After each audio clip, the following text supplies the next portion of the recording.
Hi everyone, and welcome to the Safety Artisan.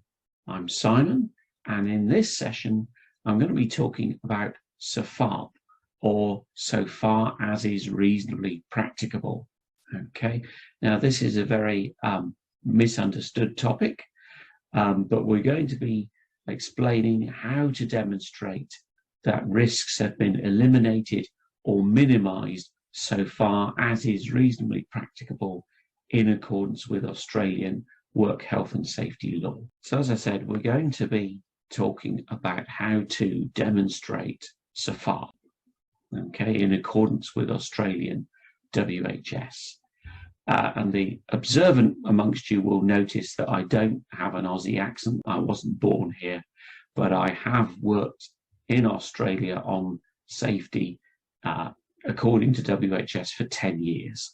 So I have learned how to do it. And I think, importantly, I've learned the differences from the way it's done in the UK, because sfarp or alarp is done in the UK, although the legislation is different. Incidentally, have a look at the lesson on Australian WHS for that. But that's for another session. So our learning objectives for this session. At the end of this session, you should understand the sfarp concept, what it's all about.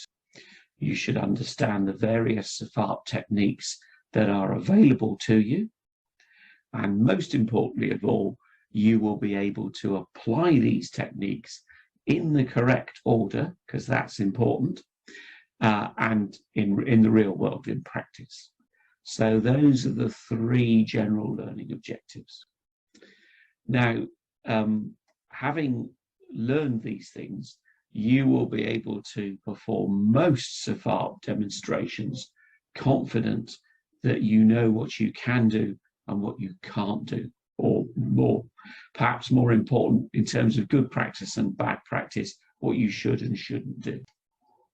Now, I say most sfarp demonstrations because to do a fully quantitative cost-benefit analysis, you will also need to understand the concept of risk tolerability, and that's another lesson.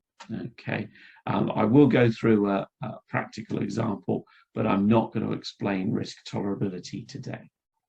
Okay, so the topics we're going to cover, by way of introduction, I'm going to go through what reasonably practicable means in Australian WHS, because that's the key to the whole thing. Then we're going to look at our various options for determining whether the risk is sfarp or not. Okay, so we're going to look at codes of practice, standards, and regulations. And then in the second part, we're going to look at how we assess controls or groups of controls to see whether we've done enough. Okay, and then all the way through that, I'm going to be giving you some practical hints and tips on good practice to use and bad practice to avoid. And as part of that, we'll cover some examples. But I've got one particular example at the end, which you'll see. And then finally, some brief notes on source information and where you can get more information. Okay. So that's what we're going to cover. Australian WHS legislation requires us, as I think I've said before, to eliminate or minimize risks so far as is reasonably practicable. Okay, and that's the origin of the acronym sfarp or sfairp, you might see it written. And the core concept of that is reasonably practicable.